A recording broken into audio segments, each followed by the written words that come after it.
Hi everyone, this is Katy Groves, and I want to apologize if there is triggering background noise in this video, or if anything about my sweatshirt triggers people. I'm making this video just at the first real opportunity that I've had. I've been trying to make it for the last 2 days, but just haven't had much time. So in this video, I'm going to be talking about some big things that have been happening in our integration process.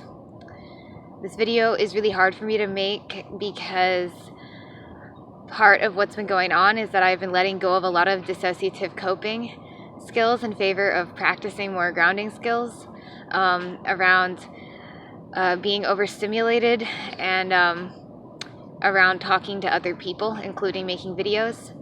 And so it's resulting in making this a lot more difficult. But I'm going to do my best here, and hopefully I'll be able to say what I want to say. I think I've said that phrase a lot in making videos, as it just comes up frequently. So the main big thing that has happened is that we have finally consolidated our gigantic, exponentially fragmented system into one big subsystem. For those of you who have followed our progress, you probably know that we started out with 4 big subsystems called Damien, Katy, Lilith, and Psy. And then we found out that we had hidden subsystems underneath that, and that was a huge deal for us. But instead of integrating all those parts separately, we ended up kind of flooding the 4 quadrants of our more surface level system with those parts, and keeping all the parts under those 4 system labels. We then, I don't know how long ago because we realized it after it happened, but it was at least a few months ago, we finally were able to consolidate our systems into just Damien and Katy. And then finally, just a couple of days ago, we actually managed to merge them all into one. And I'm not sure whether to call the system Damien or Katy. We're choosing to stick with the name Katy publicly as well as socially, but privately, I mean. But a huge part of this has been parts in Katy's subsystem accepting parts in Damien's subsystems lack of identification with the name Katy. And so that's making us feel a lot more uncomfortable going by that name. Part of the issue is gender identity. As many of you know, we are trans non-binary, and there were a lot of parts in Katy's subsystem that identified as more binary female. There were also a lot of parts in Damien's subsystem that identified as a lot more binary male. And slowly over time, parts of both subsystems have been moving more and more towards a common non-binary identity. Finally, both subsystems agreed to refer to the other subsystem as they and them instead of other pronouns. And that's when we finally really felt it click and the integration happened. There's a huge piece of this, though, that we are really nervous to talk about, but we've already been talking about it a bit on Tumblr. And I'm going to try to put links to videos in which I've talked about, stuff I've contextualized here, and also these Tumblr posts. But the big thing is that we have been rapidly integrating around the awareness that we likely are on the autism spectrum.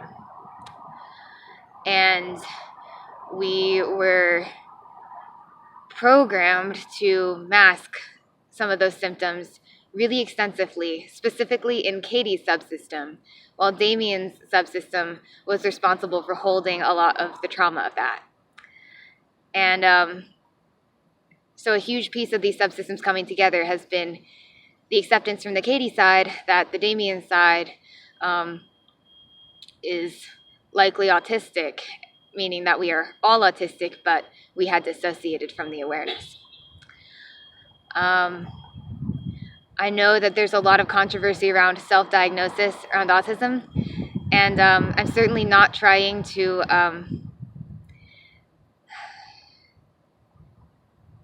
I don't want this to come off as me putting anyone who is self-diagnosed down, because that's not at all what I'm trying to do here. But I do want to clarify that a lot of stuff has come up for us around our parents knowing, around our parents using this in our programming, and around us being told from a very young age that we were autistic, but having the awareness compartmentalized into parts. A huge part of what's enabled us to start looking at this has actually been the integration around the awareness that the half-sibling we spoke of in our recent video, vital testimony about how we broke free, something like that. I think that was roughly the title. We've been integrating around the awareness that that person was not only our half-sibling, but that that person is also on the autism spectrum. That's something that we essentially knew, and we were a lot more grounded in than we were grounded in the awareness that it could apply to us. But coming to terms with the fact that we have an autistic sibling has been very helpful in our integration around the possibility that we are autistic as well. I know that a lot of people have misconceptions about what autism is, so I encourage those of you who may be thinking to yourselves that we couldn't possibly be autistic because of this or that traits of ours. I hope that you will research the subject and try to just get a little more educated before jumping to conclusions. I don't really want to make this video about me kind of explaining all my symptoms because I don't really feel ready to do that, but I will just say a few things.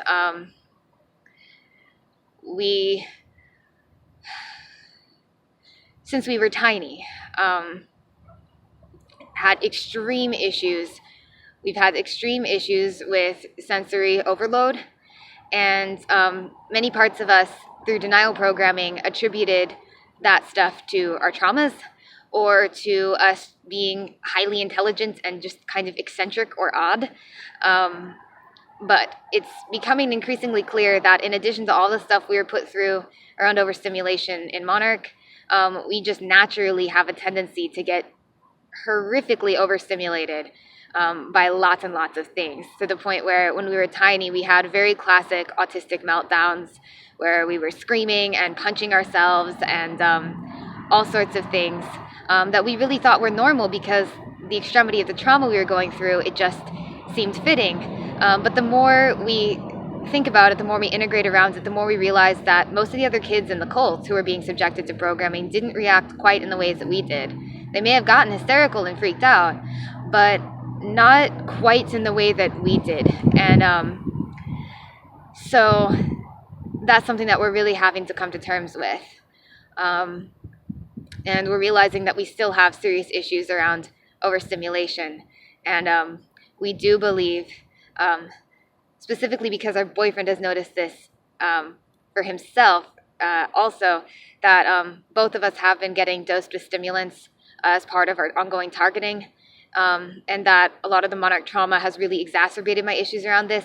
But I think that despite these things, I still have a natural extreme sensitivity to certain kinds of stimulus that result in very classic autistic reactions that I just don't think are purely programmed. In fact, I think that the programming was largely designed to mask this stuff in us, and that's part of why I think the programming failed.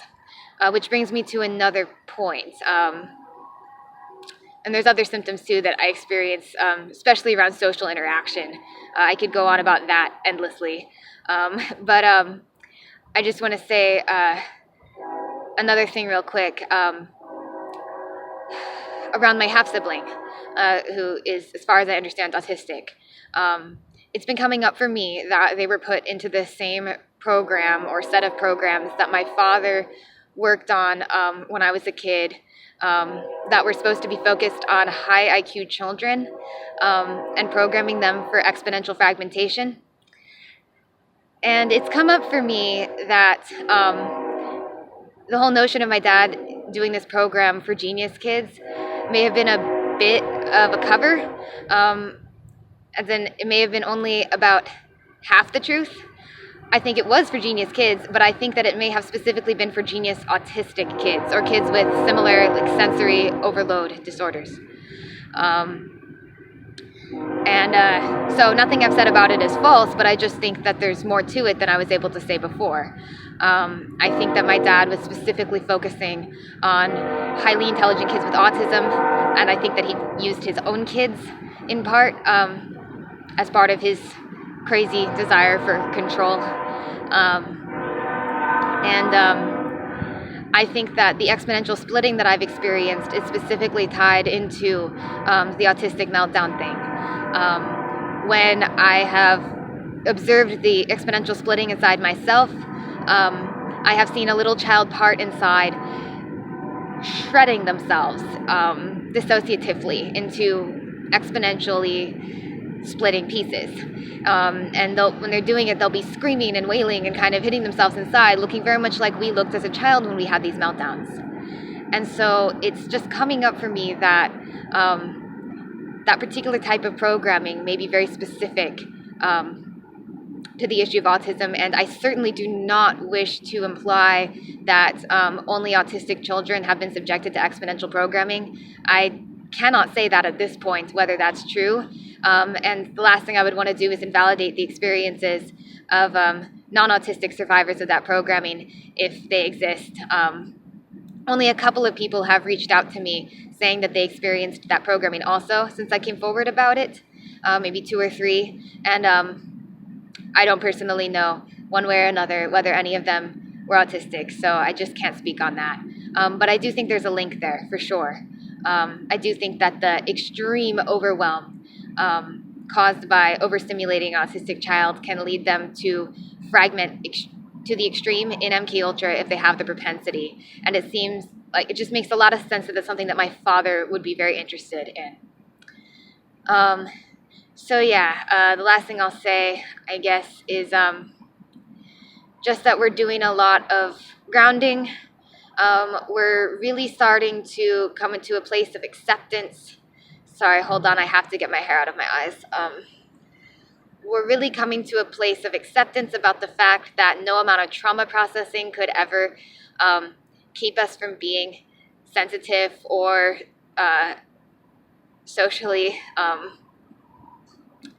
inept in certain ways, that there are other things that we can do about that stuff, things that other people with similar issues have been able to do, but we will never be able to process enough trauma to not be easily anxious and overstimulated, I believe.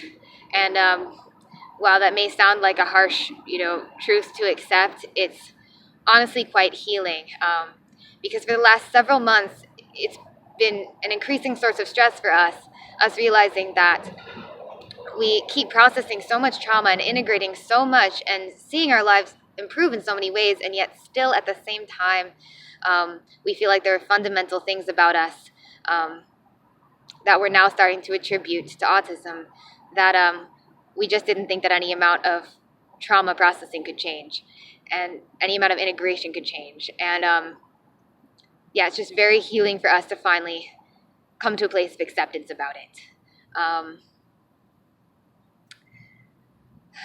The last thing I want to say, I think I might have just said that was the last thing I want to say, but we're switching a lot. I'm sorry that we do that in our videos sometimes. I'll just say another thing that I want to say is that it can be very hard to trust any diagnoses that I received in MK Ultra because those people lied to us so much about ourselves and gaslit us so much. But at this point, we're coming to such a place of integration where, for a number of reasons, we think that this particular diagnosis was accurate. And while we don't have it on paper, we have it in our memories. And for now, that is enough. Hold on, a car is driving by and it really made it hard for me to think. See, very sensory overloaded here. Deep breaths I'm going to try to take here. Yeah, I don't want to ramble on and on. that's something that I do that I think may be part of this whole issue also. But I think I'll just end on a positive note here and say that I'm extremely excited about us getting our subsystems down to one big subsystem. We're still polyfragmented. We still have subsystems within this subsystem, but it's a huge thing for us to go from that quadrant to 2 parts to 1 in this way. And we're just in a really, really joyful place about that. Yeah, I guess that's all that I have to say for now. I think I'm going to make a part 2 of this, and I'm going to talk specifically about gender stuff, because there's some stuff that parts want to say about that. Thanks.